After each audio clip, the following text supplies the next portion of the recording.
That was around 6. Chamma 7 achibale ambiri anamba kubwera ku malo kumene komwe tinakhala ndi kukhalirana tonse pamodzi. Pa nthawi imeneyi nthawi imene pa 11 tinalibe tilibe information ina iliyonse kuti chikuchitika ndi chani, sitimadziwa chochita. So nthawi around 1 mmodzi mwa abale wathu anayeserako kuti ineyo ndi namba ya Honorable Patricia Kaliati ndiyese kuwayimbira kuti mwina tidziwe program kuti zikuyenda bwanji. Sorry, ndaphonya pena pake around 10 pamenenso timaona pa social media kuti ndege yapezeka, koma anthu onse omwe anali mu ndegemo atisiya. Titaona choncho tinakhalirana pansi kuti tipange bwanji. By that time tinalibe connection ina iliyonse yokhuza government side kuti chikuchitika nchani ndipo zikhala bwanji. Then mbale wathu mmodzi around 1 anayesera kuwayimbira Honorable Patricia Kaliati nthawi imene ali a Secretary General chipani cha UTM kuti akuziwa bwanji za programu ndi mmene zinthu zakhalira. Chamma around 2 ananena kuti around 3 akuti tikasonkhane kuchani ku airwing, that is Sewakasiya. Tisonkhane ku airwing komwe matupi amenewo afikire. Then around 2 tonse ngati abanje tinapita ku airwing, kunali tinapeza ku anthu ochuluka osatira chipani cha UTM komanso akuluakulu ena osatira chipani cha UTM, komanso kunafika members osiyanasiyana omwe anali ready kuti alandire matupi amenewo. Kenako patapita nthawi mwina mosani awa inapezeka zoti programu yasintha kuti matupi amenewo safikiranso ku airwing koma akafikira ku Kia ku Kamuzu International Airport. So tinanyamukanso pamene paja kupita ku Kamuzu International Airport komwe titakhala almost mwina 30 minutes ndipo mwe tinaona ndege za mtundu wa helicopter zikufika pamalowa. Zinafika ndege zija, kenako anayamba kutsitsa matupi mu ndege zija kumapitisa mambras amene analipo. Ndachoka pamenepo tinayamba kulondola mambras aja komanso tinayamba kulondola mambras aja. Ndiye mambras aja popeza kuti kunali queue kwambiri tinasalira mbuyo koma mambras aja anasogola. Then titafika pa interchange ya area 18 tinalandira phone kwa mbale wina kuti kukhanga timatupi sakupita ku Goodwill komwe mukusatirako, mubwerere mupite ku Sunset Ukanengo ndikomwe kukufikira matupi amenewa. Tinatembenukanso pa interchange kupita ku Sunset komwe kunafikira matupi amenewa. Titafika ku Sunset kunali apolisi ochuluka ona chitetezo kwambiri. Tinapempha kuti tipange cheki kuti thupi la amayi lafikira kuno. Nde ananena kuti ndizonadi matupi ena afikira kuno komano thupi lokhala vice president lafikira ku Goodwill. So malingana ndi mene mwana wa wina mmene malemu anasiya kalata yoti akazamwalira thupi lawo lizapite ku Goodwill. Tinapemphaso kuti tipemphe nawo thupi kuti at least tipitise kuchani ku Goodwill komwe iwo anafuna kuti akazatisiya mochara yake azapite ya ku Goodwill. Chifukwa cha zina achitetezo komanso ena ananena kuti pamenepa mmene zili komanso ndi mmene matupi alili sizitheka, komanso plan yomwe tapanga ndiyoti kuone vice president thupi lawo lokha ndiomwe litapite ku Goodwill koma the rest apita ku Sunset komwe kuli ku Kanengo. Ndikafika pamenepo mbali inayi akhozaso kupitiriza Ben Mankamba. Zikomo kwambiri chair.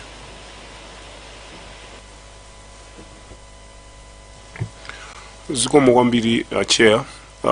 Ine kwambiri ndifotokoza zokhuza tsiku limene tinatenga thupi kuchokera ku mochari kupita kumuzi. Ngati pangakhale mafunso kumbali ya ine ndifusidwa kwambiri pamene popo ndikamba kwambiri za kumene koko. Okay, so nkhani inali yoti tinapeza ngati ku family, because timauzidwa kuti family ili ndi mwayi opeza munthu odapange postmortem. Ndefeyo ngazi family tinapeza Dr. Professor Dzamalala kuti adzatipangire postmortem So chimene chinachitika chifukwa amachokera ku Blantyre ndiye zinthu zake ku Sunset iko zinali zoti zinali za fast zoti mwambo kuchitika panja anthu awambakala osonkhana ifeyo thupi lathu sanapange postmortem adzamala sanafike mmene amafika inalija yoti yothamanga kuti muli kuti asadafikaso kupezekanso kuti akwapanga kaye hodi kuti imani kaye enaso akupangaso postmortem kaye mkatimu zija zoti nthawi mathamangisana so kenako anazalowa mmocheremo adzamalawo then anatuza tidikire kaye kuti tadikira ngai pang'ono ndi anapita mkati muja I think amakakambirana zawo zachipatalazo kenako anabwera uzanena kuti ngati muli olimba mtima titaupita tikaone thupilo then ine napita nawo kukaona thupilo la ntilo so nkhani yake inali yongotifotokozera kuti azikachitika zachonchi ifeyo ngati opanga za postmortem tikaona zonchi timapanga zakuti mabala timayesa chonchi izi ndizi ndiye kumbali ya ineni yoti ndangofuna ndifotokozereni kuti zimene timapanga koma sikuti ndapanga postmortem yo chifukwa panali pressure choti panali gulu lina lake limapanga chani la madoctors kani madoctors amene amapanga zimene zozo ndiso panali amakamera amajambula zithunzi za fast zije so inali nkhani yoti mmene maonene sikuti postmortem sinachitike ndiye amene ndinafuna kuti atipange chifukwa ndivine mmene anafotokozeramo ndiyoti ndangoti ndikudziwiseni kuti timapanga chonchi and ngati mungafune ndifotokoze I think maybe off camera maybe mmene zinali thupilo it's up to you chifukwa mwina si thupilo naliona ndi maybe because of my camera I don't know ngati nzotheka ka ndifotokoze kani safotokoze I'll be advised pamene popo mpaka pamene popo ndoti kenako basi tili nkati asilikali onyamula matupi kuchokera mmochale muja afika kali nthawi yomweyo za fast zija zoti ineyo ngati ine as an individual I feel kuti there was a pressure yoti timathamangisana ndi nthawi ya maprogram amene anasanjidwa kuti matupi anyamulidwe azipita so nikanakhala ngati kuti ziyende bwino I think ndikanakonda kuti family ikanapasidwa chance bwino osati kuthamangisidwa ndi nthawi mmene zimayendera nthawi yoti zinthu sizinachitike zimene timafuna ifeyo so yeah like I said kuti ngati mungafune ndifotokoze mmene ndaonera mathupi la ntilo I'm comfortable kunena bwino then amene amayang'anira mocha I think kandi eni yake amayi ena ake mmene amatseka box because inali pomwepo anandipasa maki ya ujeni coffin kundilangiza kuti makimu asungawa because ena ake mwina mukakafika kumuzi kaya mwina amafuna kuti mwina akakamira aone nkhope izi ndizi koma mukakaona kuti palibepo pressure iliyonse then mukhozoka ukadaya makiwo so nasunga maki mazuwa ndine nekha achibalesa mazuwaso mpaka mwambo unachitika kumuzi kukayika then maki aja nakadaya so I think kumbali ya ineyo chimene ndingafotokoze ndi chimene chocho chokhuza mmene ndinayionera nthawi ya mwambo wochoka kumotcha kupita kumuzi zikomo.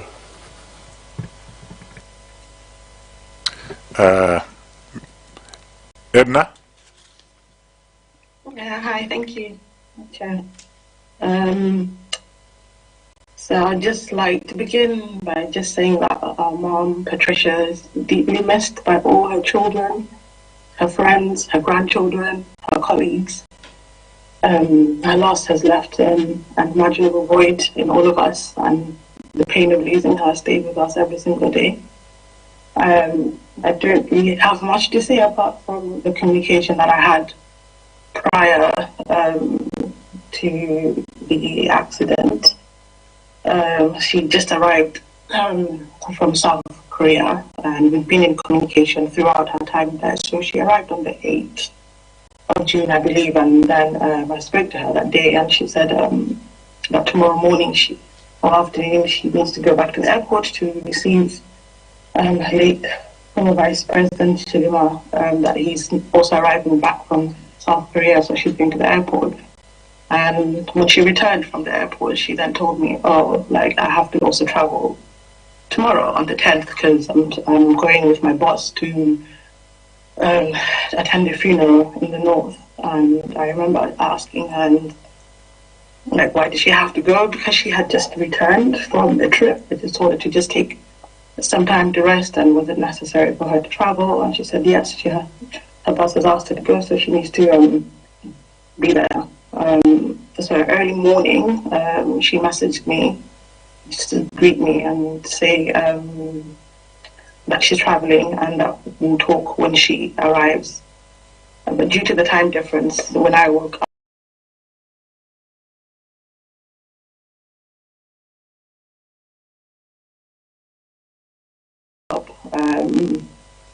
the plane had already left. And when I messaged, like, it just remained on one tick, so that message just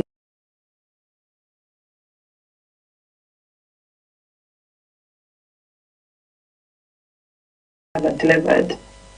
And the first I heard about it was when my brother Zaki called me to say, he wanted to tell me that if I knew whether that the Vice President's plane was missing.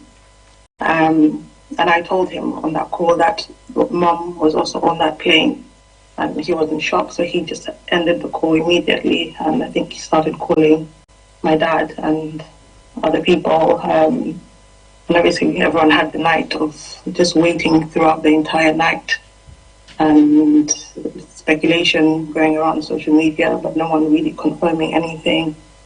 It was only on the morning of the 11th, around 9, my family friend, Gumi Nazitrele, he messaged me to say that yes, they've confirmed the bodies have been found, and that your mom's passed. And then my father called me within a few minutes after that to also confirm exactly what had happened. And then I'm just going to discuss about her phone issues. So regarding her phones,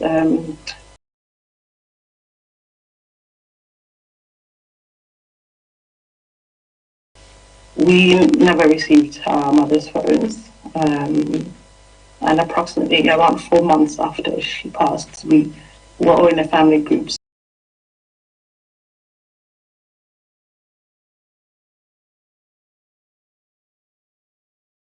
Mom and her children, we had family group, and in October of that year, it just showed that like Mom has left the group chat, and my sister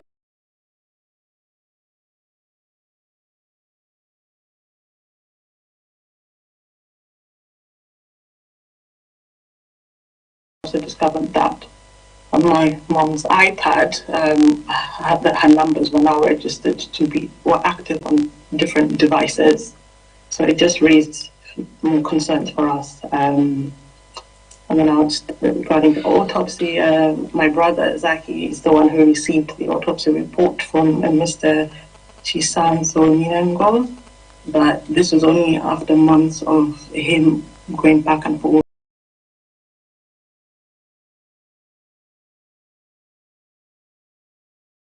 asking him what is the delay, which he never gave a reasonable, delay point. And during this period, like, my brother experienced loads of attempts from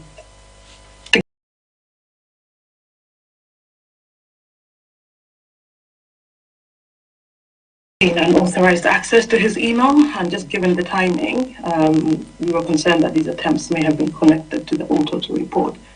And as my uncle Ben has said, he was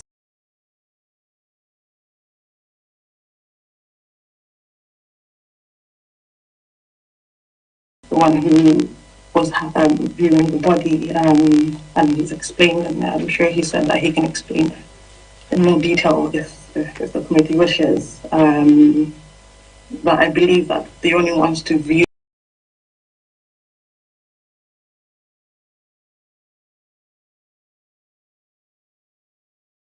the post-mortem report that was done were my brother Zaki and my sister Lucy. Yeah, that's my statement.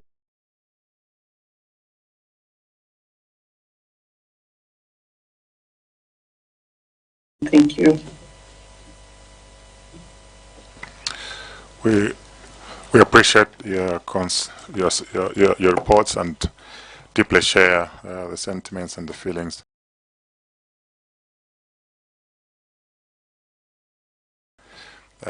In respect of the departed soul of Madam Patricia Chanel Tsimbiri, may I request that we observe 1 minute silence, and we should stand up.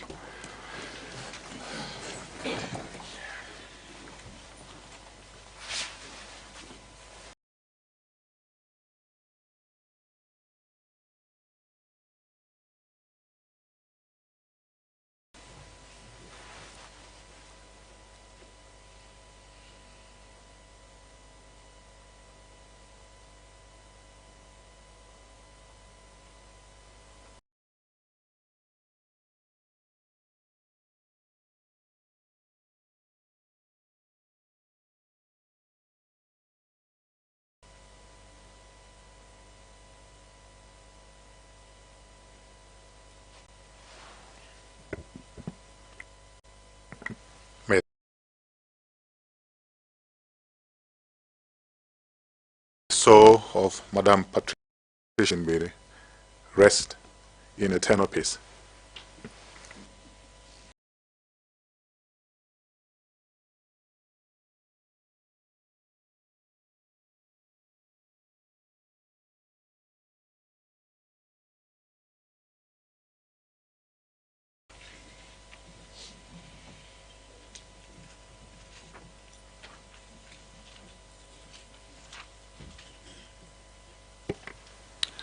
Inono ninthawi imene ma members a committee ahadu committee mwina afuna kuti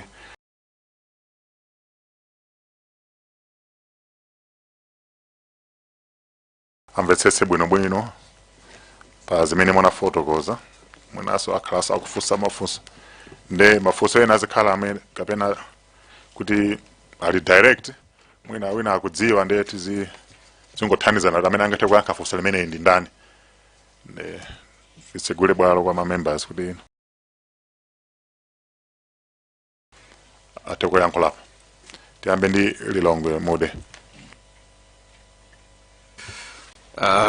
Zikomo kwambiri chair. Mwina chifukwa choti mulipo atatu ndingonena kuti pepani kwambiri banja lonse la Maidzimbiri chifukwa choluza munthu ofunikira kwambiri, komanso pepani amene achokera ku Lilongwe Mude tinaluza munthu ofunikira kwambiri mdziko lino la Malawi amenenso anatumikira ntchito zosiyana-siyana mdziko la Malawi. Pepani kwambiri. Ndili ndi mafunso atatu nde ndiwapanga direct mafunso kwa wina aliyenseyo kuti ndimvetsetse chifukwa choti palinso list ya ma questions imene mufuna committee ino itayankha. Nde mafunso angu okhala pamenepo kuti mwina tikhale ndi fundo yogwirika. Nde pali funso la autopsy likuoneka kunena kuti mmalankhulidwe zinthu zidafulumizidwa kwambiri. Nde funso langali lipita kwa Ben Michael Mankhamba kunena kuti kodi kapenanso ena alionse amene akhoza kuyankha kuti kodi mufuna kuti patachitikanso autopsy ina. Funso langa loyamba limene mwina mukhoza ngolisunga kaye nseo. So Lilongwe Mude, bwanji ndipemphe ma question amene apangidwa adawerengedwa afotokoze okha kuti aliyense adziwe kuti submission imene anabwera nayo ndi yachani. It will be better kuti amene akupanga follow kunjako adziwe kuti kubanja munabweresa mafunso mafuso amene wa kalipo angati naona 11 nde achokere kwa inuyo mukanena mafuso ndi mamembers ambe kwankha bwino ndiza kupasani inu yalonge mude kuti mupitirize ndi funso lanu tipange choncho. Edna, do you have the questions? Can you take us through the questions? Yes, please. Yeah, I'll just read them out, so I'll put them under different topics. So the first topic would be the violations of privacy and dignity. Why were pictures of the deceased taken and shared on social media violating their dignity in such a profound way? Given that only a few individuals would have had access, why has no one been held accountable for this breach of respect and privacy? The second one was regarding the delayed search and rescue response. Why was the response time so delayed? We know that a whole day passed before search efforts were initiated. What was the precise timeline, and why were precious hours lost while families anxiously awaited news? Were there adequate resources and coordination among agencies during the search and rescue mission? Number 3, delay and gaps in autopsy reporting. Why was the autopsy report delayed and only released after proactive efforts from the family? Furthermore, the autopsy lacked thoroughness with no internal examination and no tissue samples taken. How could pathologists conclude the cause of death was obvious without conducting a complete examination? Were these reports altered or rushed, and if so, why? Number 4, inexperienced crew. The BFU report highlights that some crew members had minimal total flight hours. Why was an individual with so little experience allowed to pilot a plane carrying a head of state and other dignitaries? Number 5, unexplained changes to appearance. When found, both mom and the vice president were missing their outer clothing and were not wearing the outfits that they had on when they departed. What is the explanation for this change in appearance? This is deeply unsettling. Detail needs clarification. Number 6, again, this is just regarding suspicious phone activity. A screenshot from mom's iCloud shows activity on her phone after her death. Evidence shows that her SIM card was swapped for a different number. Why was her phone accessed? And what was justified police or anyone else handling her private information? Who accessed her phone and under what authority? Number 7, conflicting accounts and flight path instructions. The report claims that the plane never reached Nzuzu, yet the president initially stated it had reached Nzuzu. And when was it instructed to turn back? Why is there a discrepancy, and why has no one been held accountable for providing misleading information? Was the president lied to, and if so, by whom? Number 8, lack of communication and transparency with the families. While the president stated that reports had been made available to families, we know that this is not the case. Apart from Chilima and Mumizi families, others have been told that reports are not ready. Why has the government failed to provide the promised transparency, and who is responsible for these misinterpretations? The president referenced another report confirming that passengers were already dead at the time of the crash. What report is he referring to? If this information is inaccurate, is he being deliberately misled, and by who? Number 9, government accountability. Why has no one been held accountable for this tragedy, despite multiple failures in protocol and process? Instead, it appears that the government has resumed business as usual without acknowledging or addressing the impact of these decisions on grieving families. Number 10, regulatory oversight and compliance. Did the Malawi Defense Force adhere to all aviation regulations and safety standards concerning aircraft maintenance and operation? What oversight mechanisms were in place to ensure compliance with aviation safety protocols? Were there any previous incidences or safety concerns reported with this aircraft or similar models in the fleet? Number 11, premature conclusion of inquiry prior to the PFU report. Why is the Commission of Inquiry concluding its investigation? This is before the release of the final BFU report, which is expected to provide analysis, conclusions, and safety recommendations. The inquiry is rushed and risks undermining the credibility and completeness of its outcome. Has the government considered the profound impact of a hurried and opaque investigative process on grieving families? Obviously, this last one is relating to the initial first inquiry. Thank you. Edna, did you write this or did you coordinate this? Where is it coming from? My sister Lucy. Okay, which means that you may not be able to answer the questions directly. That's what I was asking. No. We may have to pick the right person to answer the question. That's what you're saying. Okay, so I hand over the floor to Lilongwe Moody.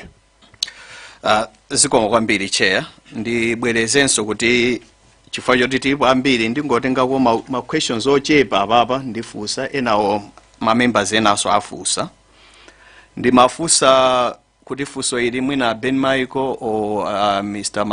Malamulo mukhonza kundiyankha kuti pali kudandaula kuti postmortem uyu inafulumizidwa kwambiri. Ndiyeno ndimafunsa kuti ngati family mukhonza kufuna kuti pachitidwenso postmortem ina, funso loyamba ndi limenelo. Funso lophatikizira pamenelo pali concern kunena kuti zovala zimene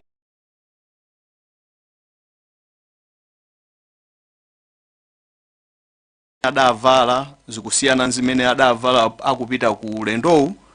Then ndimafuna amene anapanga identify board ndino a Ben Michael mungakumbukire kunena kuti zovala zimene mudapeza nazo zidali zotani, so that tipange check ndi zovala zimene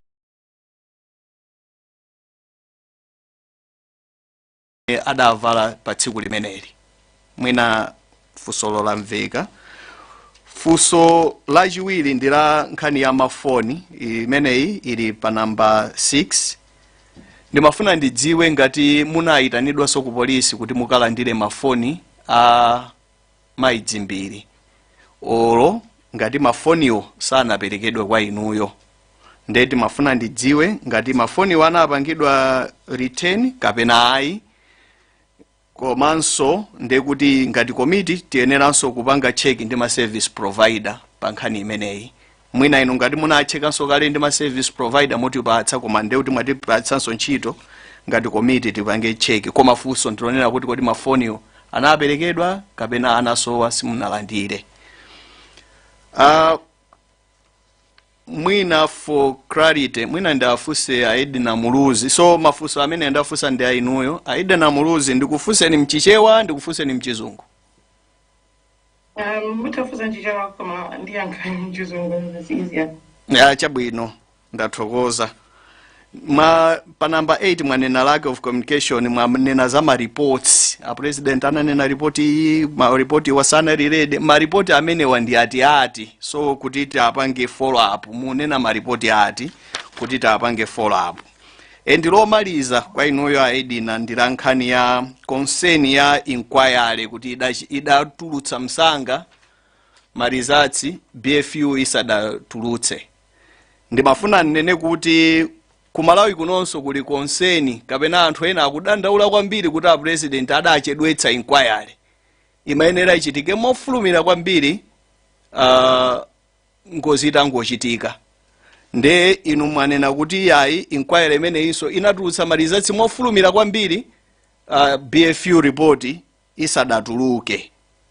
Nde ndimafuna ndikufunseni kunena kuti kodi pamenepa kudakakhala kuti report imeneyi inquiry imeneyi yayamba msanga ndekuti idakatenga chaka isadatulutse marizatsi zimene inuyo mukufuna. Nde ndimafuna ndidziwe kunena kuti chimene chinaka kukomerani kwambiri pa timing kapena pa nthawi ya inquiry imeneyi chidakakhala chani kwenikweni, chifukwa ena akudandaula kuti idachedwa, inu mudandaula kuti marizatsi adatuluka msanga BFU isadatulutse marizatsi.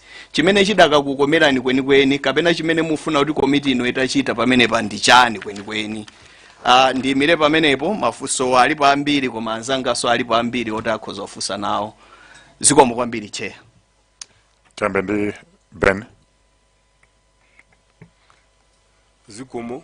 I think munajulusa mafunso lamba jenalia. Pepani nakupatsani mafunso awiri okha ndipo nanena kuti awiriwa muyankha ndinu, awiriwa ayankha ndi aidi. Na nakufunsani kunena kuti mukudandaula za postmortem kuti idachitidwa mwamsangamsanga kodi ngati family mufuna ichitike ina funso loyamba nde lokhudzana kumeneku bwanja sayo.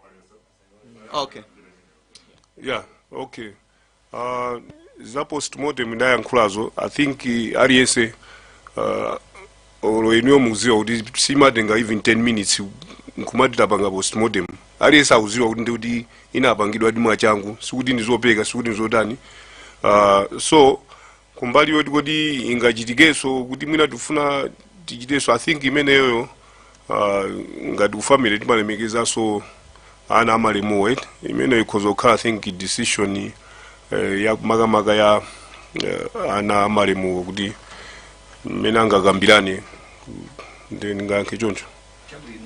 funso linali lonena kuti pali kudandaula kuti zovala zimene adavala zikusiyana zimene adapezeka nazo pa ngozi.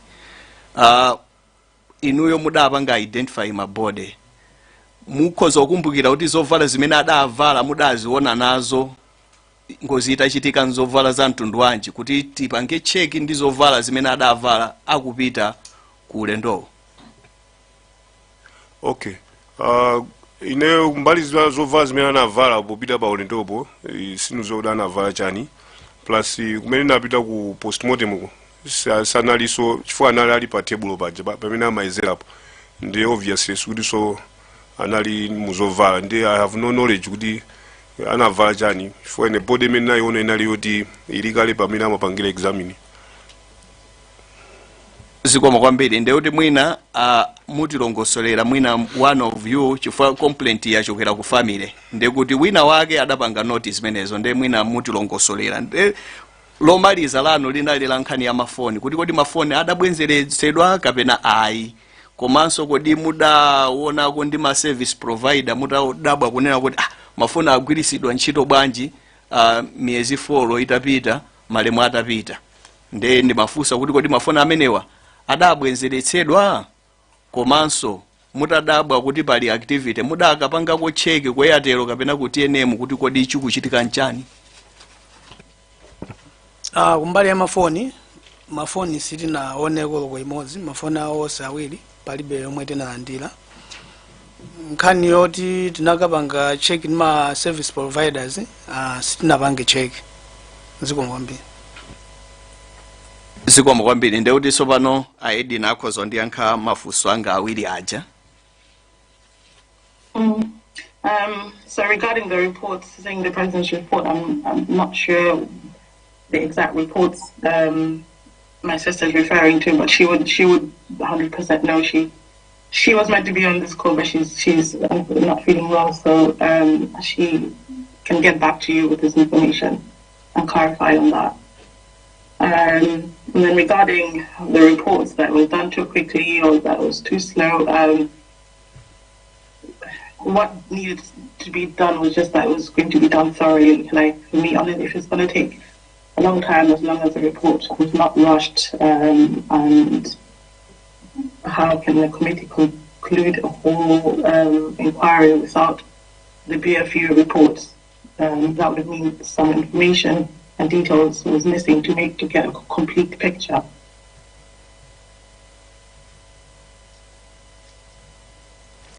Chabwe, let's move on. Doa Kasangaze. Zikoma kwambiri chair poyamba ndi joine anzanga amene apereka uthenga opepesa kubanja la amluzi chifukwa cha kuluza mayi wathu pepani kwambiri. Chair ndilili mafunso angapo. Funso loyambirira lili pa funso number 6 limene akubanja mwapereka lokhudzana ndi suspicious phone activity after death. Kuti zukhanga kuti no phone imapezeka ngati kuti ikugwira benchito ngozi itachitika kale ndiye ndimafuna ndifuse kunena kuti no number 1 pa phone ipo panali ma activity otani panali zotani pa phone ipo zimene zimasonyeza kuti phone iyo ikugwira benchito. Mwafotokozanso kuti zukhanga kuti ma sim card anasinthitsidwa kuti sim card imene inalimo inachotsedwa nkuyikidwa ina koma ngozi itachitika kale. Ndiye ndimafuna ndidziwe kunena kuti exact time and date zimene zinachitika kuti sim card yakale yachotsedwa nkuyikidwa ina. Komanso chair ndimafuna ngati kungatheke mungatipatseko umboni evidence yosonyeza ma activity amenewa kuti komiti ino ikhale nawo kuti mwina kafukufuku wathu akhoza kuyenda bwinobwino. Mwina mundiyankhe kayi zimenezi ndisanapite ku mafunso ena.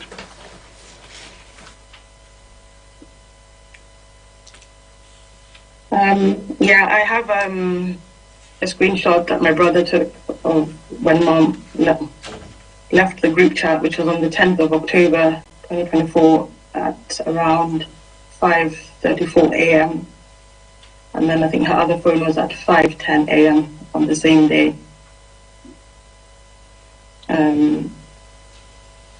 Regarding the SIM card activity, now that was my sister basically can answer that. I think she has my mom's iPad. Thank you. If possible, would you share the screenshot that you have to the committee? Yes, I've sent it to Peter. I've just sent it now. Okay, zikomo kwambiri. Fusolina ndilokhudzana ndi mwanena kuti panali amene amayendetsa ndegewo pa number 4 amene amayendetsa ndegewo mmene mmazionera inuyo mmaona ngati kuti analibe experience kwenikweni. Chair ndimafuna ndingofunsa ngati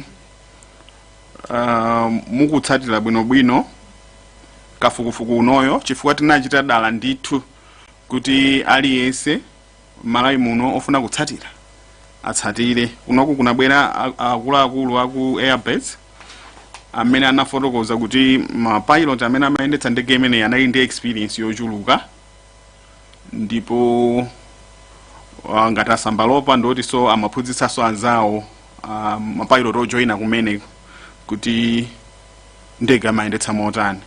Ndeni mafuna ndifunse kuti kodi kafukufuku uno mukumamutsatira kubanja ako mmene akuchitikira kuti media ikukhala ili pano ifa zonsezi mafunso enawa ndoti akuyankhidwa kudzera mukafukufuku unoyo. Ndingolumikizanso ndi funso langa lomaliza chair, funso number 2 limene munena kuti no panali delayed search and rescue response. Mmene timakumana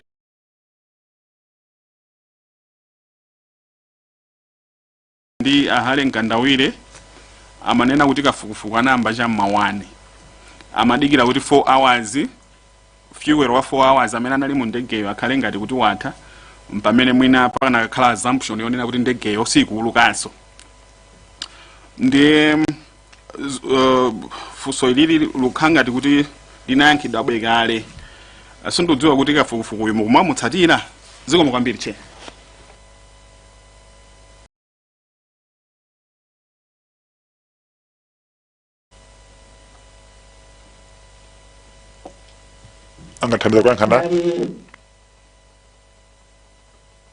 From my side, personally, I'm not 100% following it just because it's very traumatic. But I think my brother Zaki is following this inquiry. And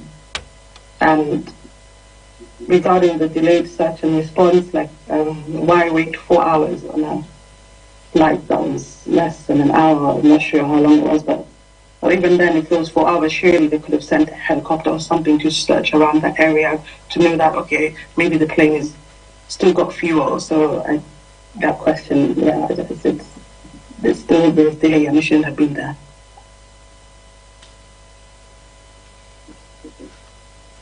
Thank you. Mafusanga na mene uzuma mwambiri. Mwanza Central and then Zomba City South. Sifuna kwambiri chair. Ndimafuna ndifunse nkhani ya imene apereka ngati nkhawa yawo pa nkhani ya kusintha kwa maonekedwe mbali ya zovala. Kuti kapena mwina patapita masiku apolisi adakuitanani mene zimakhalira pakachitika ngozi kuti zonse mwina zimene zapezeka pamenepo amatha kubweza kwa aini yake abanja, kuti kapena kumbali ya zovalazi kuti adakuitanani kuti dzatengeni kuno kuli zovala mwina zimene tinapeza pa ngozi. Ayi kuyambira mene zinakhalira mpaka na kufikira panopa sitinaitanidwepo kukaona katundu wina alese omwe anapezeka kumene kunachitikira ngozi imene mpaka lero. Zikomo kwambiri. Zikomo kwambiri. Pa tsiku limene amanyamuka osalephera mwina alipo anaona mene anavalira ku nyumbako, nkutheka kuti pa nthawi imene makambirana nkhani yokhudza mmene munakaonera mmene amaonekera tsiku limenelo la ngozi atapezeka, mwina nkuthekaso muna wina ananena kuti koma pochoka anavala zovala zooneka motere. Nkutheka kapena ngati mwina simunakambirane palibe vuto, tikanakonda kudziwa ngati komiti kuti popita ponyamuka ulendo mwina adavala mavalidwe otani, kuti no tikamayi yafufuza nkhani imeneyi tidzithaso kuyang'ana ndi mmene adavalira pa tsiku limenelo.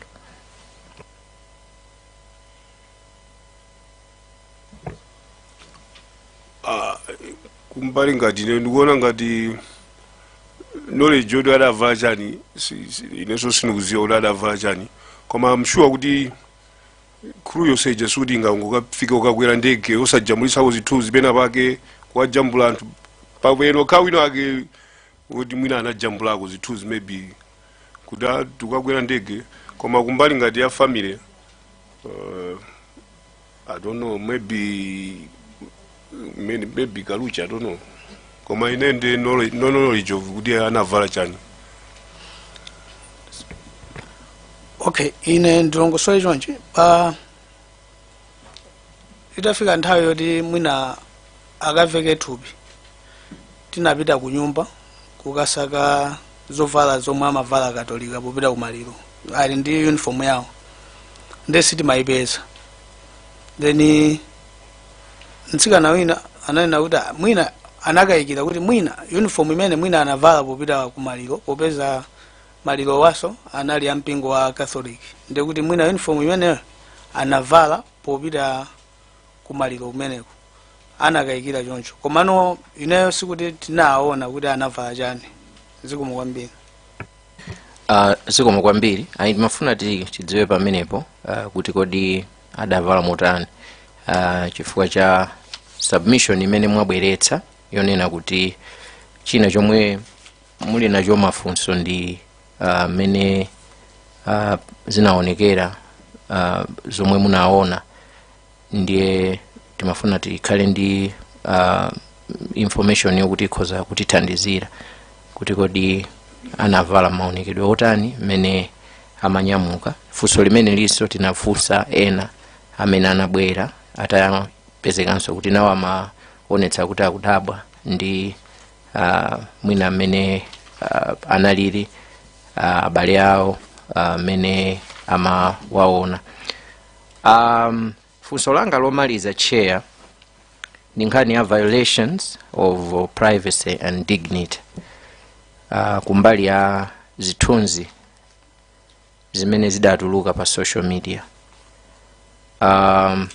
Mene mwalemberamu zikusonyeza kuti muli ndi chidwi kwambiri kuti mudziwe kuti kodi zinachitika ndi chani, kuti zithunzi zimene adajambula anthu ochepa kunali asilikali kumeneko amene amaletsa anthu kuti ajambule, kusonyezadi kuti amene anajambula ndi anthu owerengeka. Mwapitiriza kunena kuti why has no one been held accountable for this breach of respect and privacy. Tinene kuti ngati banja mukufuna mutadziwe kwambiri kuti kodi zithunzi zimene zidakapezeka bwanji pa social media.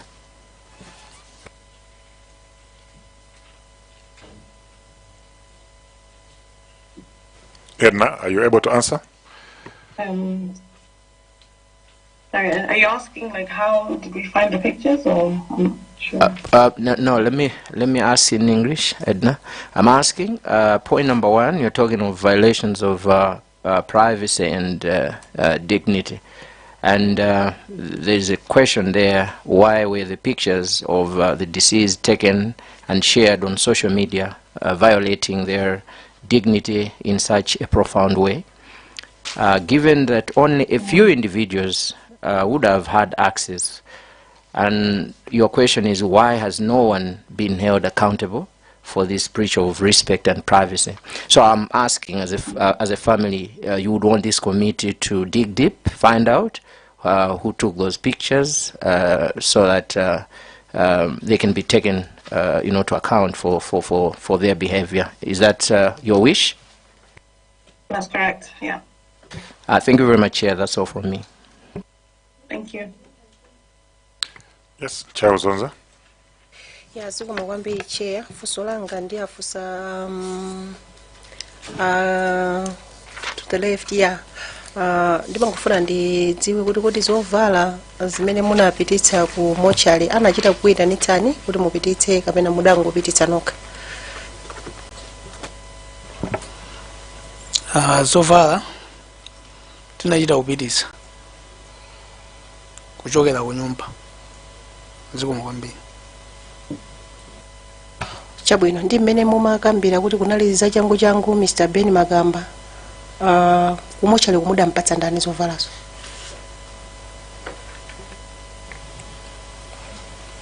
Chabwino, kumochari kusikuti ndayikondeka akubanja. Ndiye chifukwa ineso ndimapasidwa so programu ndikayankhuleso on behalf of the family, ndi kunali kuti wina upanga zina. Ndi one of my sisters namene ananyamula zovala zomwe akapereka kuti akavekeko. I think at that time ine ndi mina ndinaliso tamanga zo ndi anthu amene amatifunaso, so sindingadziwe kuti anakampatsa ndani kwenikweni. Chabwino Chair, funso lomaliza ndilakuti anzanu ena anafotokoza kunena kuti anali ndi mwayi kuti koyamba zitangochitika adapatsidwa mwayi kuti akaone matupi aja kumochari kuja asanakonzedwe, kenakaso atakonzedwa anali ndi mwayi. Inuyo mudapatsidwa mpata kuti ongoona komalizirako kapena munaona kawiri konse? Sitinapatsidwe mpata okaona koyambako chifukwa amaletsa kuti kusapiteso munthu ati security tight kumene koko. Nthawi imene azapita ndi imene tsopano yachiwiriyo yoti basi akangomaliza atakonza kaleso matupiwo, chifukwa amatiuza zotaita kuti ayi thupi silinali chonchi tachitokonza apa chanchani. Ndi naona nthawi imeneyo adamaliza kukonzako. So mwambiri Chair. Oh, sorry, I had the Zomba City South, then there's a Mayane. Zikomo kwambiri Chair. Ineso ndipereke uthenga opepesa kwa banja lonse kuchokera kwa anthu aku Zomba City South constituency potaya mayi wathu pepani kwambiri. Chair, mafunso anga ndingofuna clarity, alongosola bwino kwambiri anthu atatu amenewa. Koma ndimafuna ndibwerere paja mmanena kuti atu you are informed kuti family nayi ndi mpata osankha dokotala oti akhoza kupanga matesi pathupi la mayi athu, ande munatiuza kuti anali Dr. Charles Zamalala. Ndimangofuna ndingoziwa kuti anazakuuzani uthenga umenewu kuti muli ndi ufulu osankha dokotala anali ndani? Uthenga tinamvera ma social media, ma radio zimayankhulidwa kuti mabanja adapasaso ufulu oti I think amayankhula na Minister of Information kwambiri nthawi imeneyo kanala kunkuyu I think, na amene amanena mayankhula kuti mafamily zidapatsa ufulu kuti apeze munthu amene anga pangire postmortem kuopa pamawa izi ndizi. So that's when ifeso naona kuti izi mwina zimazafunikira mawa tipeze wathu oti nafeso atipangire thupi la mayi wathu. Zikomo kwambiri. Ndi zikusonyeza kuti munakapeza Dr. Charles Zamalala amene anapita kuti akagwire ntchito imeneyi. koma malipoti athuwa akusonyeza kuti Charles Zamalala sanagwire ntchito imeneyi, akuti anangoonerera. Kodi anakuwuzani chifukwa chake chimene sanagwirire ntchito imeneyi? Yeah, Zamalala chifukwa zijanena kuti nthawi imene amafika programu itasanjidwa kale matupi enawo pano tulusa tupiri chanjani. Chifukwa chake kwambiri I think inali nthawi pressure ni manena ija kuti maprogramu amathamangisana kwambiri ndi analibe nthawi yokwanira. Even chinaso chimene chimandidabwisa atafika Zamalala amaoneka ngati kuti anthu chifukwa Zamalala ndodziwika kwambiri, koma observation ine inali kuti anthu amakhanga adabwaso khanga kuti si munthu wankulu oziwa zimenezozo azinzawo amene amapanga zimenezozo. And atakafika kumene kunali thupiko iwo aja anakhala mbali yawo anzawo mbali yawo basi ndi amalongosolo yaso aujeniwo. Anthu amene amapanga zimenezo amalongosolo ya Zamalala kuti pana chonchi napanga chonchi khanga dakumuza so Zamalala yi. That's why kenako Zamalala zabwera zaula nimene zimakhalira tikafuna kuyeza thupi koma ine sinapange so nimene zinakhalira. Yeah, zikomo kwambiri. Cheya mwina tifuna kuti Zamalala amenewa azatenso kubwera kuti azalongosole kuti kodi chinachitika njani kuti asagwire ntchito imeneyi, pomwe family inayeta apempha kuti akagwire ntchito imeneyi. China cheya ndimafunanso ndingomvesesa pressure imeneyi manena kuti mwina anthu amathamangisana ndi nthawi, kodi munapezapo mpata mwina ungonkodwa kansilikali mmodzi kapena wina kuti kodi phuma limeneli chikuchitika ndi chani, kuti mwina munafunsako amankhamba kapena nanunso because of that pressure zinakuvutani kuti mwafunse chifukwa chake akuthamangira kuti mpana postmortem upangidwa mati almost 10 minutes. Did you have chance to ask? Maziwa pakakhala kuti boma asilikali ali pomwepo ena opanga izi ena ndi chanichani, so umakhala kuti munthu abalalika ena akuita nawo mukonzekere muyankhula ndinu izi ndizi. So inali nthawi yoti sinakhalenso ntchasi yoti ndafunse because I think nanga sizimachuka kuti amati chani state funeral chani kusonyeza kuti zili mwaboma sichoncho zinthu osati mwa ifeyo achibanja ya koma zinthu zimaoneka kuti sopano zili mbali mwa boma kapena zachipani pani so sinakhale ni chance yoti ndingafunse wina aliyense kuti bwanji muthamangisa choncho chifukwa zimaoneka kuti iwo programu yasanjidwa kale kuti maliro anyamuka nthawi yakuti chanchana izi ndizi. So panaibe nthawi yoti ndinganafunsanso munthu, sinafunse munthu. Zikomo kwambiri cheya, ndimafuna banja lingo ndimvesesa kuti tifunsa mafunso amenewa kuti tingomvesesa, komano mafunso onse 11 amene mwatipasa Edina ndi timu yonse ya kubanja mafunso amene wafika moti ifeyo ngati komiti tikuthandizani kuti mafunso amene wayankhidwe. Mamembers anayamba kuyankha mafunso ena sitikudziwa kuti nonse mukhoza kukhala kuti matha kuchita follow zimene tikumapanga every day, komabe mafunso amenewo amene ayankhidwa kale tikhulupirira kumapeto kwa ma investigations amenewa muzazipezamo mu report imenemu. Nimafuna ndikuchita na sure kuti mafunso asitikuwakana, mafunso alandiridwa ndi ntchito yathu ife ngati komiti kuti tiyankhe mafunso amene mafamilies muli nawo komanso amalawi amene muli nawo. They were not pushing back these questions to you, koma kuti mangofuna clarity, and these questions have been accepted. Chair, submit. Thank you. That's Mayan. Oh. Zikomo chair, ndimangofuna ndidziweko za amene tinapeza kuti atipange postmortem because ine knowledge yaine ndimamva kwambiri za Zamalala ndi ife timaona ngati tatenga expert wenu kusiyana ndi ena yonse ndi zimangondidabwisa kuti chifukwa chani kumatupi enawa amene kuma postmortem amachitikawa Zamalala sanatengedwe chifukwa chani. Chifukwa kumali kuno kamadziwika ndiwo ndi kumakatengedwa ndi family yathu chifukwa chani sanapangidwe involve on a higher level kuti atsogolera timu indi. Izo ndimangofuna uzo zimangondibwerera mtima kuti anamusiya chifukwa chani kula amene iyo munthu oti ndiye otchuka ena sitimaziwa ena afi ndimangodziwa Zamalala. So ndimangofuna ndizadziwenso kuti chifukwa chani sanakhala nawo mu timu ya anthu amene anasankhidwa kupanga zimenezo. Zikomo. No, ife tidakapanga kafukufuku mafunso onse amene muli nawo tikhulupirira tikamaza maliza inquiry tidzakhala ndi mayankho oyenerera.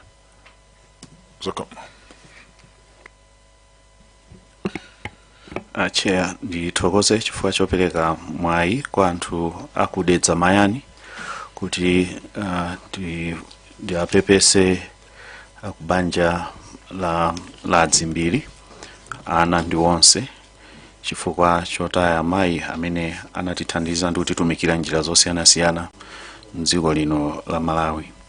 Choncho landirani kupepesa kuchokera kwa anthu akumpoto kwa dedza. Ine choyamba Chair ndimafuna ndidziwe chifukwa munkufotokoza kwawo akuoneka kuti mayi Shaniru Dzimbiri analemba chikalata chofotokoza kuti mukandisiye nditati ndamwalira mukandisiye mochale ya ku Goodwill. Ndimafuna ndidziwe kuti kodi kulemba kwa kalata imeneyi anakufotokozera nipo nkhawa zawo zimene anali nazo ndi moyo wawo kuti mwina amayiona imfa yawo ili pafupi mumadziwapo china chilichonse kuti chinawapangitsa kuti akhudzidwe kuti mpakana alembe ndondomeko za mtundu umenewo ndi chani, kapena inali kungokhala wiru mmene makhalira kuti panalinso nkhani zina zambiri. Mafuna ndingodziwa kuti mwina panali zina zimene anakubenthulirani zimene amaona za mtsogolo mwawo kapena amaona chiopsezo kapena amaona zina zake. Mafuna nditadziwa pamenepo kuti chinawapangitsa kuti aperekeretu ma instruction amene mwambo wawo wa maliro ungaendere chinali chani, ngati akubanja mukudziwapo kena kalikonse. Dziko kwambiri mayi kwambiri anali wokonda kukonzekera kwambiri za imfa yawo, soti kuti anali ndi nkhawa. Ndimakumbukira ine chaka cha 2010 anandiuza kuti ine nditamwalira muzakangondika uchechi kuja muzizasangalala osadandaula osapanga zoti muzikhumudwa muzitani muzizangosangalala basi. Ndiye kwambiri akwaya azizayimba anthu azizadya koma pasapezeke okhumudwa omadandaula ayi. Kwambiri kunali kuti kungokonzekera imfa yawo kuti akazamwalira koma soti anali ndi nkhawa ina iliyonse yoti akuona china chake. Dziko kwambiri mongonjezera kuso pang'ono pamenepo kalata imene inalembedwayo inatumizidwa ku email kwa mwana wanzawo. I think inali previous year, sikuti analemba close kuza ngozi koma inali previous year. Ndesinoziwa gazi nali zongolembazo kapena basi coincidence zikoma. Okay, Zomo wambi Chair. Nimatiso ndidziwe kuti pakuti panali mabanja angapo okhudzidwa ngozi ija inakhudza mabanja pafupi 9. Ndiye nimangofuna nditadziwa kuti sindikudziwa kuti pakuti mwayi udaperekedwa kwa mabanja onsewo kuti apeze dokotala wawo amene angapange postmortem. Ndipo dziwa kuti Malawi muno madokotala amene ngochepa zedi. Ndigwizane nanu kufotokoza kwanu kuti Dr. Zamalala ndi amene anali mmodzi woyamba kuphunzira ntchito zimezi, koma mkatikati mwa ndimemu madokotala ena awiri atatu abweraponso kudzagwira kuphunzira luso limeneli.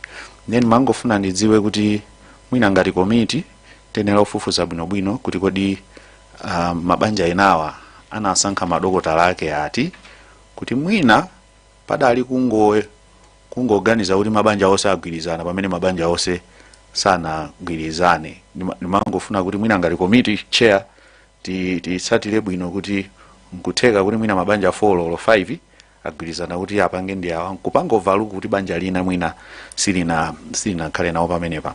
Komanso ndangofuna ndiunikire kunena kuti sindikudziwa kuti pa malamulo izozo ndizoti so committee tifufuze bwinobwino kuti pa malamulo antchito yawo Dr. Charles Zamalala ngati anali ololedwa abe kugwira ntchito mu chaka chimene cha 2024 chifukwa mu chaka cha 2022 a Medical Council anawapeza ndi mulandu wotulutsa ripoti losagwirizana ndi mmene akubanja amaganizira pa imfa ya wina ndiye zimenezo zinakafika ku court mpaka na medical council anayika poso mawu kuti ya zikuoneka ngati ndondomeko zina za postmortem kapena kuti za autopsy sizinaende bwino ndiye koma izonso ndizoti mwina komiti ikathe kuziunikira kuti kodi nthawi imeneyi analoti akuloledwa kugwira ntchito ngati zimenezi pa malamulo a boma chifukwa ndikugwirizana ndi zomba vice chair wa komiti kuti malipoti amene tili nawo iwowa akutchulidwa ngati kuti amangoonerera observer ndimene ndi chichewa chimene chayikidwa so sitikudziwa kuti observer unabwera chifukwa choti anachedwa kapena kuti panali zifukwa zina mu practice yawo ndi azinzawo izozo mwina chair nangofunanso ndiunikire kuti fundo imeneyo ngati komiti dandolo lilonse imene labwera tizilitsatira ndi kuliyang'ana komanso poona ndi zina zimene zikuyenda kunjaku koma tili ndi chiyembekezo kuti mapathologist amene adali mmenemu tikuganiza kuti ndi amene mabanja ena adawasankha kuti agwire ntchito imeneyi komano inu banja lanu ndikuganiza kuti linali lisanadziwitsidwe kapena simunali nawo ndi umboni kapena kulumikizana ndi enawa koma izozo ndizoti komiti tizitsatire chifukwa ngati atakhala kuti sanakudziwitseni thupi la m'bale wanu kuti ligwiridwe ndi anthu oti inu simunavomereze popanda pachingerezi amati consent ndi kuti pakagwiridwe kantchitonso za chipatala ndi ena ndi aboma amene amapanga zimenezo ndeti patha kukhala kuti pena mwina zina si zinaphonyeka so tivomere koma nangofuna kuti chair pamene tikutenga notsi zathu fundo zimenezi zikhale tikuziyika kuti tizitsatire kuti mayankho ndi pamafunso amene atipatsawa tidzathe kuwapeza koma pepani kwambiri ina inali ndemanga chabe komanso kungodziwisana ndi zina zimene tinamvapo zikuchitika mkatikati pepani Mulanje zikomo kwambiri inenso mogwirizana ndi azinzanga amene afunsa mafunso kupepesa kubanja la mayi zimbiri pa imfa imene inationekera ine funso langa ndi limodzi mwatipasa mafunso close to 11 amene mukuonesa nkhawa kuti zinaenda motani koma panabwera maripoti I think ya BFU komanso ya Commission of Inquiry amene ananena kuti amene anaonera iwo kafukufuku mwawomo imene inali ngozi koma inuyo ngati akubanja ndi nkhawa zimene mwatulazi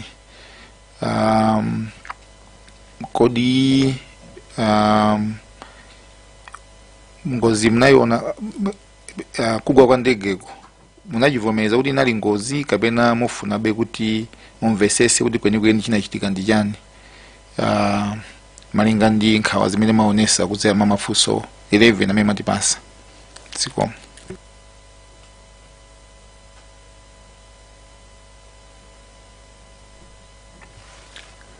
Edna, are you there? Yes, I'm here. I think we just need to wait for like a full, thorough inquiry, which is why we're all here. Because as I've written in the questions before, there's been some discrepancies and just unanswered questions, basically. So I think once we answer those questions and we're satisfied with those answers, then I think we'll be able to conclude. But I don't want to come to a premature conclusion about the whole scenario.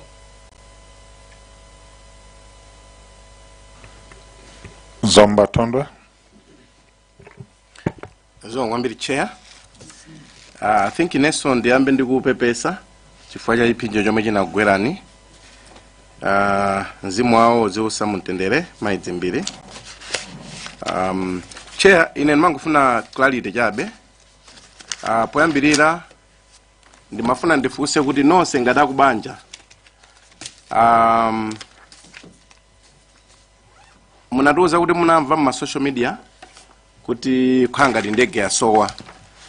Ndimafuna ndifunse kuti kumbali ya kutsimikizira kuti ndege iyi yagwa kuyambirira kudziwa ngati kubanja collectively inali nthawi yanji tsiku limeneli kuti mumve koyamba kuti tachoka posowa tafikana boti ndege yagwa. Zikomo kwambiri chair. Solanga lama ndimene.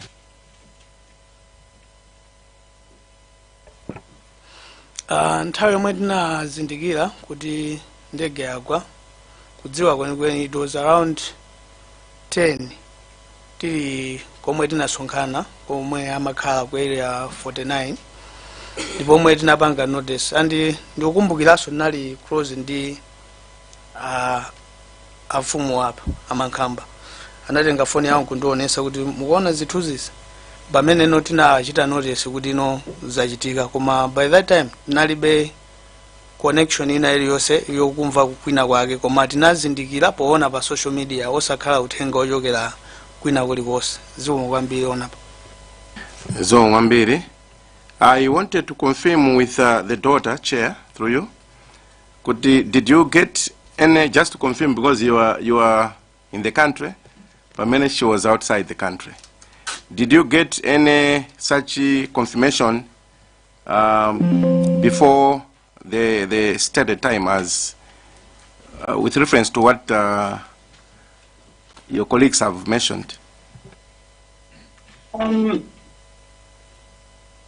No, so I was staying away, like I think we were all staying away from social media because there were pictures coming out. But the confirmation that it came on the 11th, and it was from Dumi Nazitwele. I think his mom was with UTM, or is with UTM, so she would have had, I think, first-hand knowledge immediately. So first full confirmation was from him, and then maybe 2-3 minutes later, my dad called and confirmed. So I'm the chair, and then mina tingo kuti tikhale pa beji modzi ndimafuna so kuti ndimve kuti akuboma aliwonse anakuza ndipo formally kapena chilichonse process yonse mayono ya pa social media kapena makuuzani kuti tikumana apa kapena kupasani information kuti makamaka pachitika ndondomeko iyi ngati akuntchito alatha kuti ngozi yatigwira motere kapena chilichonse mnachino ya social media. I personally didn't receive any communication from the government. Maybe they were communicating my dad, so and that's probably why he knew, but we didn't receive any direct communication from them or updates or timelines.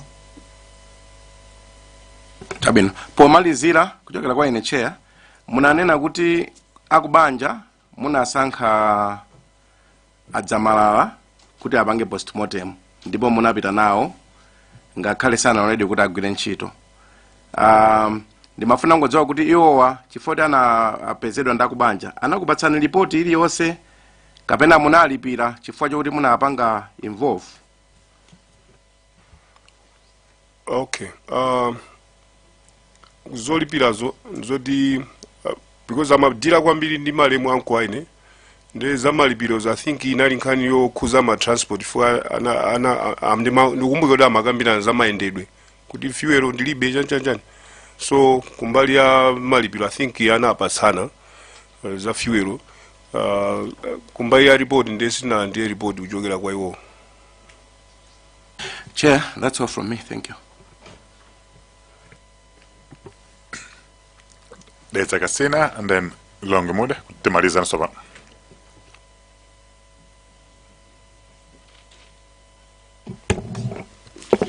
Zikomo kwambiri chair. Ndi joine anzanga onse amene apereka mawawo achipepeso kwa inu banja la mayi dzimbiri chifukwa chotaya mayi komanso anti pa ifa yoteroyi. Chair, mafunso ambiri ndilibe zinazo azangafunsa kale, but I wanted just to go through some confirmation kuchokera kwa kubanjawa.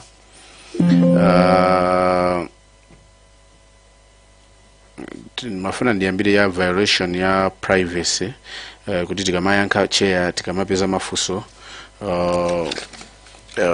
akubanja waso akhala kuti atithandiza pa pictures ipo ndimafuna ndipange connect ndi bullet number 5 ya zimene atipatsa zimene zikuveka bwino kwambiri ndipo atipangira ntchito yathu yophweka kuti tithandize kupeza zifukwa zoti tipeze chair. Ena ndafunsa kale nkhani ya zovalazo zimene anavala pa tsiku malemu mwayidzimbiri sindikudziwa kuti kodi mayidzimbiri amakhani ndani kulonga kuno. Mayidzimbiri amakhala ndi mwana wawo twin brother wa Edina Kaluji Munuzi ndi amene amakhala naye zikomo kwambiri ona. Tsiku limene amanyamuka kupita ku Zuzu sana nenepo kuti anavala chani olo wantchito wawo ngati anayendi wantchito so far sanalongosole kuti anavala chani zikomo kwambiri ona. Ndimafunsa chifukwa kuti ndimaonanso witness anabweretsa akalilombe dzulo la protocol zangovuta kuti poti apanga kale dzulo I was critical akanabwera mwina after iwo chifukwa ndamene akuona kuti anapanga last interact ndi malemu dzimbiri pamene anali limodzi ku VIP lounge komanso pamene anachoka kukakwera ndege kumapita ku Zuzu mwina akanatha kuti longosolera chifukwa mene anakambira bambo Ben Michael kuti mwina panabe zithuzi koma tinamvera dzulo muja kuti I think anthu anangokwera straight kukakwera ndege sanatenge mwina nichira komiti nochiya kuti tipeze kuti anavala chani so that we can tiyankhe mafunso anu amene muli nawo amene so dziko so ndi kuti lili nawo. Koma ndimafuna ifoti ma pictures amene anatulukawo ndi mwina samaonesa zithuzi kuti anavala chani ma pictures amene anapanga secret khale zizolakwika koma the pictures amene anapanga secret wa social media sanaonetsenso kuti anavala chani.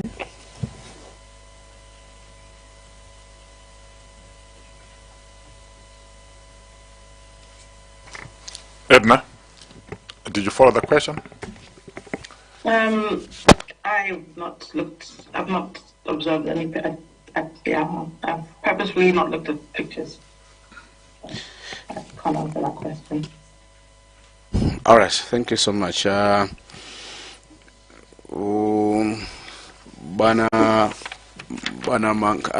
on that one, mafati pite sindudziwa bwana nisanafike pite ku commission of inquiry report ikuoneka kuti amene anapita ku inquiry on behalf of the family ya dzimbiri ndi Mrs. Lucy Dixon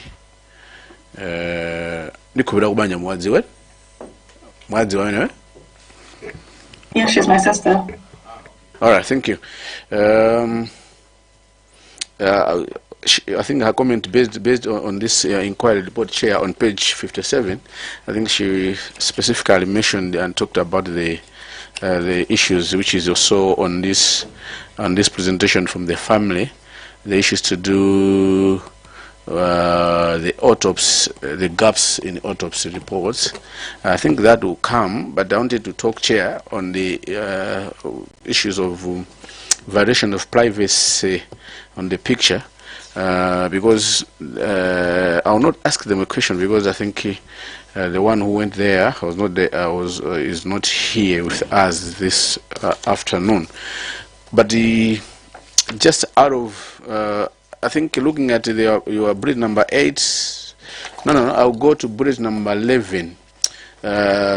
Give me a hint that you had gone through the Commission of Inquiry report, is it?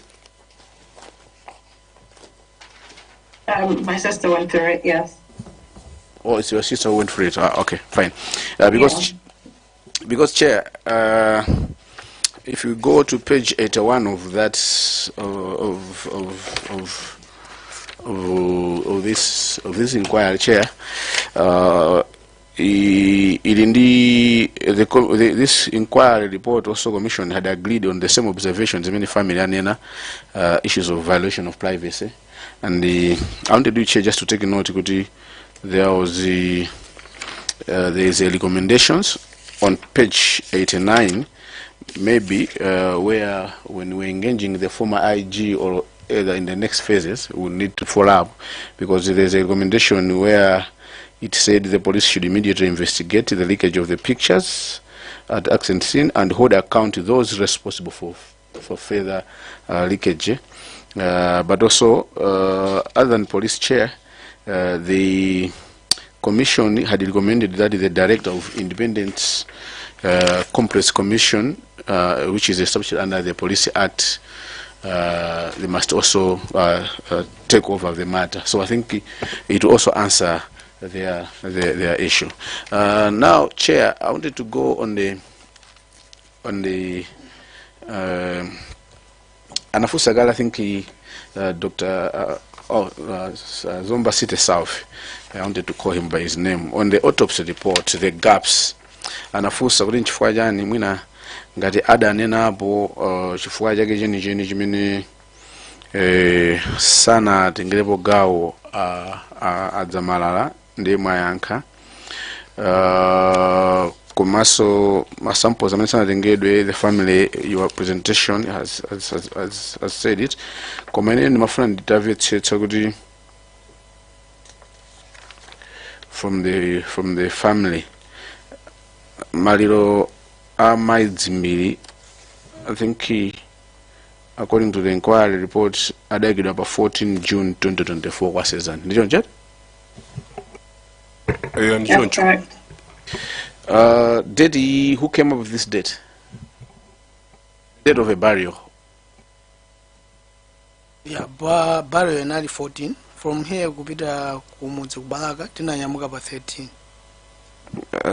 Mafana zoti kuti tsiku lilapa 14 mwaika nokha kubanja kapena so it was pushed amapangaso push aboma mwina. Mene zinali maliwa janadi state funeral nde zambiri zokhuza kwa kupita kumanda whatever zimakhuza kwambiri asilikali not anthu ngati akubanja zikwambiri. No, ndimafunsa no kuti tsiku kuti malirika tsiku lakuti munali kubanja kapena anali aboma. Tsiku loika maliro kuti kupanga chiganizo kuti maliro atuzeka lachitatu olo lachinayi munayika ndinuyo tsiku lo kapena akuboma anako panganiso, because chair kusulanga likupira ifache kuti the autopsy was done a day area imene anapanga mwachanguyo. So I wanted to understand kuti madediwa anakupatsaninso ndakuboma kapena munapanga nokha. Date lapa 14. Who came up with a date of 14? I'm not 100% sure, but I can confirm with my sister. I think she might know, but I have a feeling it was a set date with the government. Okay, Chair, I was asking because the Commission inquiry report, page 51, where you're talking about the site of the autopsy. The autopsy were conducted on the 13th June 2024, and the burial was the next day on the 14th. So I wanted to understand kuti amene amakuthamangitsana chichitike mwachangu anala kuboma pankani ya autopsy yokhai koma kwina kumayendetsa nokha ngati akubanja kapena chilichonse aboma anakuthamangitsana kuti chiyende mwachangu.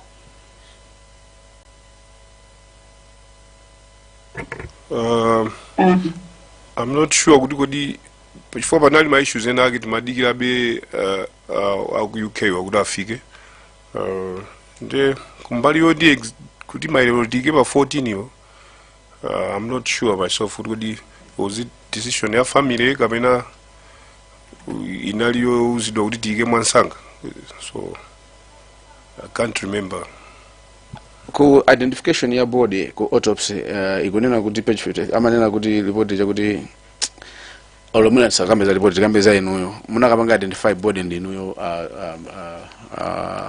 bambo Ben Michael nganda kuva ndi bwino munakapanga identify body odi anata koza kale.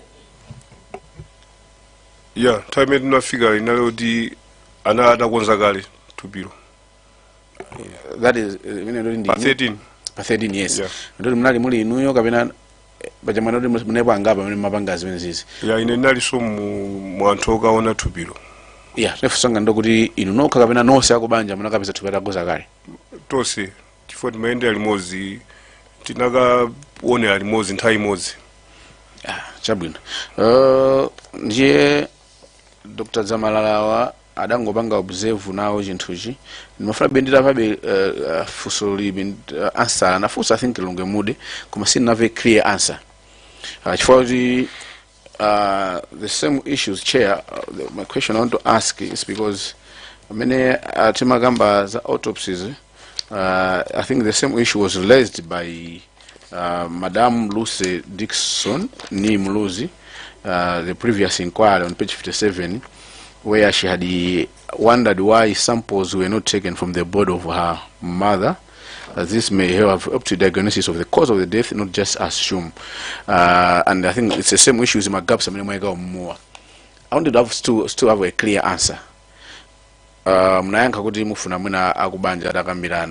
This question goes to you, Edina. If you can hear me, yes. Do you want this committee to help you? We do a fresh autopsy. I think that we're going to decide that as a family, because we were aware that the committee, that it could be called into question whether a fresh autopsy is to be held. I believe we'll make that decision as a family party. It's not just one person's response. All right. I was asking that because I wanted to answer to help you and help this committee, also even the country, to answer the gaps which you had noted in the autopsy report on your breed number 3. That's why I'm asking that if there's a need to have a fresh autopsy with the same your preferred pathologist who already maybe observed, not participated, but observed the process, the area process. So I think through chair would ask that the family decision and stand should be maybe very timely before we conclude the inquiry, so that we can answer the gap on the breed number 3. Very lastly, the issues of communication. I've heard you several times. Edina says maybe they were communicating with my dad on several responses here. Should we assume that some communications maybe from government were communicating with your dad and your dad was communicating to you as children? Yeah, that's correct. Chair, that's all from the Zagasin. Chair, supplementary or just some clearance on his question? Yeah, just to clarify, ngani ya autopsy tindipa specific phase imene tikaunikire in detail akubanja they're expressing their concerns koma ndinanena kale dzulo kuti sinapange engage ma experts tizapanga engage ma experts ndi anthu amene anali on duty amboma in that particular phase 3. Okay, so zonsezi zapanga verify komanso as a committee tinanena kuti tapanga commission a fresh autopsy. Parliament ikusakasaka independent pathologist, forensic pathologist amene azakapange a fresh autopsy. Siri kudziwa zimene azafuna zachite. It will depend ngatafuna kuti akapange exhume matupi kuti akafukuleso azatiuza. Pa nthawi imene yoyo ndi pamene tizapanga approach ma families depending ndi report yake. Koma pali ma samples ena amene alipo kale koma ena sanachitike zimene zingathe kupangika mwachangu. But if there is need for a fresh autopsy, tizamva from the pathologist. That's when tizabwera kwa inuyo. So kuli ma experts amene tikupanga engage, okay, kuti apange examine zonsezi de ati dongosolo lake bwino.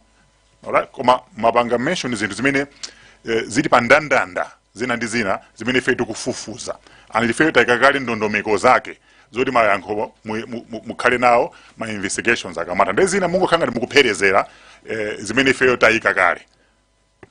I just wanted to have that clarified. Thank you. Understood. Good. Lilonge mude? Chair, zikomo kwambiri. Choyamba ndimafuna ndipempho chabe chair kunena kuti ifeyo tikufuna tathandize family kuyankha mafunso awo amene ali apa. Ndiye mafunso anga amene nnafunsa ambiri mayankho ake panakalibe, mwina sister wawo ndi amene angapange provide answers, because timafuna tidziwe original complaint ya zovala kuti inachokera kwa ndani, anapanga noti ndani, kuti mwina tizitsatire. Then ndimafuna ndipemphe ngati sister mwina angatipatse some of the information imene ndapempha, cholinga chonena kuti tiyankhe mafunso amene ali nawo. Komanso ndimafuna ndipange noti chair kuti I think ndi banja lokhali limene silidayitanidwe ku police to identify mafoni ndi zina zotero. Nde mwina nzofunika tiwathandizire kuti mafoni amenewa tiumve kuti adayenda bwanji, ndi family yokhayi. Kwa mafunso langa limodzi kwambiri a Ben Michael, mafamily onse amene abwera amadandaula kunena kuti sanatipatse mpata woona nkhope. Ndiye inu mwatiuza kunena kuti adakupatsani makiyi a coffin, ndi adanena kuti amakhala poena olimbikira kwambiri kuti tione nkhope. Ndeno mukhoza kukatsegula ndikuganiza choncho, koma inu makiwo mudango wasunga sadaone nkhope, ndikuganiza choncho mwina mundikuonza ngati ndikulakwitsa. Kenako munataya, koma mpata wonena kuti wolimbikira kwambiri akaone nkhope inuyo kwa inuyo adakupatsani, ndizoona? Sikuti unali mpata oti ofuna akaona akaone, chifukwa mmene inali thupilo olweneso sindikanalola kuti azibale aone thupilo.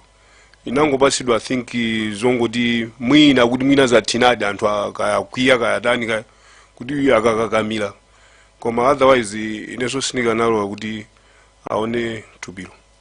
Zikomo basi chair ndizomwe zikomo. Ndikumbukira amafuna fotokoze za condition la thupi pachiyambi, ndi anatiuza kuti mukufuna ndifotokoze, ndeti nati du tonsefe chifukwa timaziwa kuti akamba kufotokoza za state la thupi nditu tikupitaso kutsogolo, nde sitinafune kuwapanga alawo kuopa kupanga preempt zinthu zina za stage ina. Okay, so koma chimene ine ndaona nchakuti akubanjawo asafunikiranso ku search and rescue. Okay, kumene matupi amapezeka, kumene mahandovers amachitika, zonse kuti zapanga collaborate maripoti aku polisi aame ndi akufamile. So ndungu apanga alert kuti tizakhala kufuna maka mukamaza sankhana kubanjako Luce Dixon, my Luce Dixon amene wandofunikira kuti azatene kubanga collaborate ma reports amene nati nawo ndi ma questions amene alipo. Chimene ndaona ine kwambiri. Komano ndimafuna kuti ndikuthokozeni inuyo kuti mabwera ngati Nyamata ndino Nyamata nosenu atatu kuzayikira umboni wazimene mukuziziwa za amene anali mayi wanu ena you are just nephews, koma mwalimba mtima kuzanena zimene zizi, kuzafotokoza zimene zizi. It's not easy, okay, to face committee ya ku parliament ndumayankhula. It's not easy kumakukumbusa ni zakale, it's too fragile, ana simuna kwime ena koma kumakukumbusa ni zakale koma ndikumafotokoza. Ndimafuna kuti ndikupangeni comment kuti kulimba mtima kumene kwako ndimene mayi wanu akanafuna. Komanso ndaona chiyanjano kubanja lanu zimene mayi Patricia akanafuna kuti zichitike mpaka na bano your family is united. Mabwera bano ena ali ku UK, Malawi kuno mabwera kuzapanga testify so that there is unity. Ubali mene upitirire chimene wafuna kunena chimene chocho mwina kapena ngati pali mawu malizira pamene tikutsekera mukoza tilankhula mmodzi. No, that's all. Thank you very much, Chair. Thank you for your time. Ya kuchokera kwene ngothokoza kuti munatula kuti bwere tilo masuka mukatifuna tilipo basi pamene pazifunikira information yetu tipereke mene tili nayo tilo omasuka muzitipanga contact. Zikomo tathokoza kuti abeni ndina mfumu nikudabwa simunagwade nonse achingalire. Yeah. IMP ndamene akunjenjemera kwambiri koma sindikudabwa ayi authority imene muli nayo, voice imene muli nayo kuti mukuyimiriranso banja. Sindikudabwa kuti anakusankhani kuti muyimirire banja kumakalankhula zina ndi zina. So ulemu wa mfumu. Zikomo ulemu wanu tikuthokozeni. Argentina tikuthokozeni mwini mawu kapena ifeso tingothokoza komiti yonse komanso boma kuti inaganizirapo kuti liwunikireso za kafukufuku ameneyi nde tikufunirani zabwino zonse ambuye akusogolereni pamene mukupitiriza kugwira ntchito imeneyi zikomo kwambiri. Zikomo. Edna, you have any comments, last words to say? You already said? No, just to thank the committee for your time today. And as my cousin has said, may God lead you in your inquiry. And we're open. Any questions that you have, please just feel free to reach out to us. And we're here. Thank you very much. No, we appreciate your time, your effort. Tukuthokozeni kwambiri. Chifukwa chantengo abatali mine ife tinakhala nanu kucheza nanu. Sizinto zophweka tungupempha atati yawe ala akutsogolereni muzonse. Tikatera ndi mathero azokambirana zathu. Zikomo kwambiri. Zikomo.